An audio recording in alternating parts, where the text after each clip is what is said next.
Break के बाद आपका स्वागत है। तो लगातार हमारी निगाहें बनी हुई हैं क्योंकि राष्ट्रपति अपने पैतृक गांव पहुंचे हैं और थोड़ी देर के बाद एक जनसभा भी होनी है। लगातार विवेक हमारे साथ बने हैं। विवेक, ये जनसभा का जो कार्यक्रम है कितने बजे का है, कितनी देर में जनसभा शुरू हो जाएगी?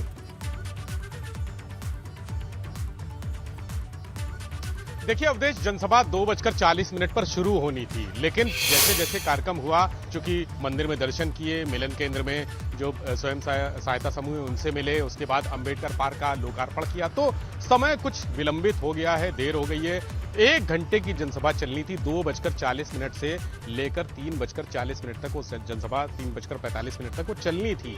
ये शेड्यूल्ड था, लेकिन जैसे कार्यक्रम विलंब हुआ तो जनसभा भी लेट हो गई है। 1 घंटा समय हो सकता है उसका कम हो जाए, क्योंकि प्रधानमंत्री को वहां से सीधे हेलीकॉप्टर से वायुसेना स्टेशन यहाँ कानपुर पहुंचना और यहाँ से दिल्ली के लिए।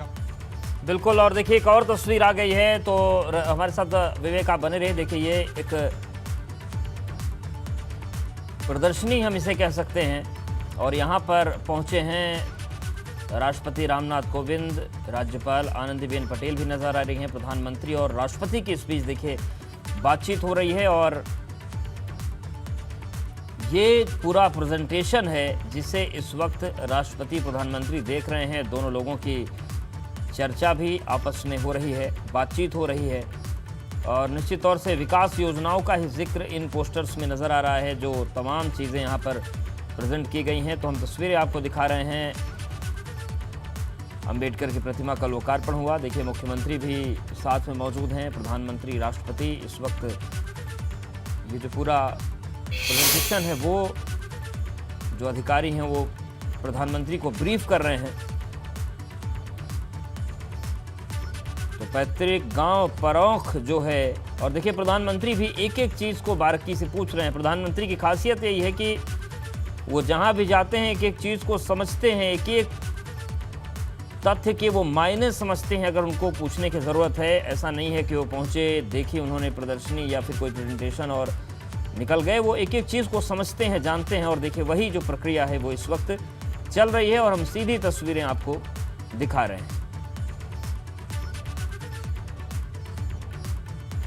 तो महामहिम की जो जन्मस्थली है वहाँ पर पहुँचे हैं महामहिम, और तस्वीरें हम आपको दिखाई रहे हैं। विवेक का भी एक बार रुख कर लेते हैं। विवेक, ये एक जगह पहुँचे हैं, ये कौन सी जगह है? अगर आप इसके बारे में अपडेट हों कि यहाँ पर कुछ प्रेजेंटेशन है, तमाम जो एग्जीबिशन टाइप की चीज़ें होती हैं वो लगाई गई हैं, और वो इस वक्त प्रधानमंत्री जान रहे हैं। इसके बाद क्या जनसभा वाली जो कार्यक्रम वो शुरू हो सकता है?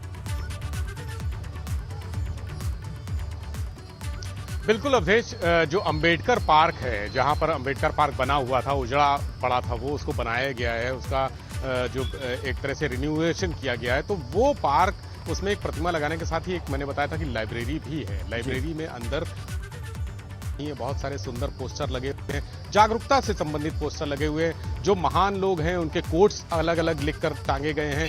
किताबें जो पढ़ने के लिए, बच्चों के लिए प्रतियोगी परीक्षाओं की किताबें हैं, भूगोल की किताबें हैं, विज्ञान की किताबें हैं, समसामयिक विषयों पर किताबें हैं। इसके अलावा महापुरुषों की जीवनियां हैं और मनोरंजक किताबें भी हैं, जैसे बच्चों के लिए चुटकुले की किताबें आती हैं, उस तरह की किताबें हैं। स्टेशनरी भी तमाम रखी गई, उसको एक करीने से लगा के पूरा अलमारियों में सजा के रखा गया है। कंप्यूटर्स भी लगाए गए हैं।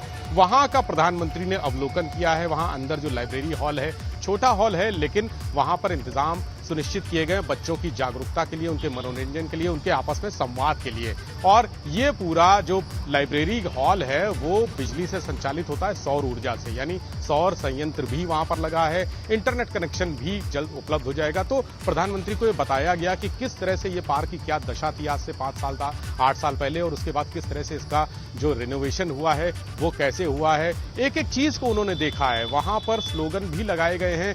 दीवारों पे जो भगवान बुद्ध की जो मूर्ति है वो बनाई गई है, चित्र बनाया गया है, डॉक्टर अंबेडकर का चित्र बनाया गया है, जितने भी जो समाज सुधारक हैं उनके चित्र बने हैं दीवारों पर। तो एक छोटा सा प्रदर्शनी की तरह उसका कार्यक्रम को रखा गया था कि प्रधानमंत्री आएंगे तो सबसे पहले अंबेडकर प्रतिमा पर माल्यार्पण करेंगे, उसके बाद उनको दिखाया जाएगा कि उस पूरे पार्क में क्या क्या चीजें बनाई गई हैं, किस तरह से उसको पूरा परिवर्तित कर दिया गया, उसका जो तस्वीर है, उसका नक्शा है वो बदल दिया गया, ये प्रधानमंत्री को दिखाया गया। और चूंकि वो बहुत क्यूरोसिटी उनके अंदर बहुत ज्यादा है, प्रधानमंत्री के अंदर। जैसा कि आपने कहा कि वो हर चीज को बड़ी संजीदगी से लेते हैं और बड़ी गहराई से उसको समझने की कोशिश करते हैं कि अगर ये है तो कैसा है, और इसमें सुझाव भी देते हैं कि क्या सुझाव हो सकता है, क्या बेहतर हो सकता है। उन्होंने वहां पर सुझाव भी दी, जो लाइब्रेरी के जो देख रेख करने वाले लोग हैं उनसे उन्होंने शेयर की, अपनी बात शेयर की, उनकी बात सुनी। किस तरह से 11 लाख रुपए उनको बताया गया कि 11 लाख रुपए पंचायत को मिले थे, उससे ये पार्क सुधारना था, उसी 11 लाख से पूरा पार्क सुधारा गया और उसी 11 लाख रुपए के भीतर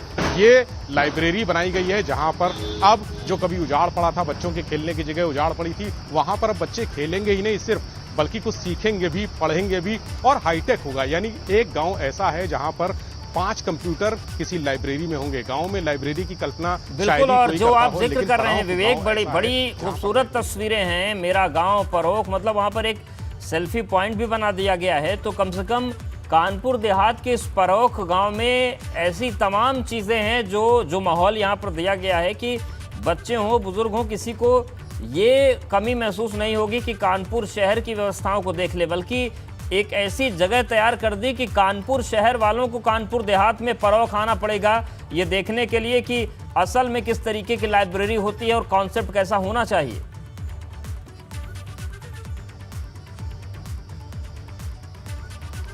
बिल्कुल सही कह रहे हैं आप अवधेश। ये कॉन्सेप्ट जो बनाया है वो बहुत मेहनत के बाद, और जो राष्ट्रपति का विजन है, जो उन्होंने अपने गांव के लिए जो एक प्रस्तावना तैयार की थी कि गांव कैसा होना चाहिए, कितना बेहतर होना चाहिए, वहां पर किन किन चीजों की जरूरत है। चूंकि उनकी पृष्ठभूमि गांव से ही जुड़ी है, बचपन पूरा गांव में बीता है, ग्रामीण परिवेश में रहे हैं, तो वो जानते हैं कि एक गांव में किस तरह की आवश्यकताएं होती हैं, क्या वहां सुधार होने चाहिए।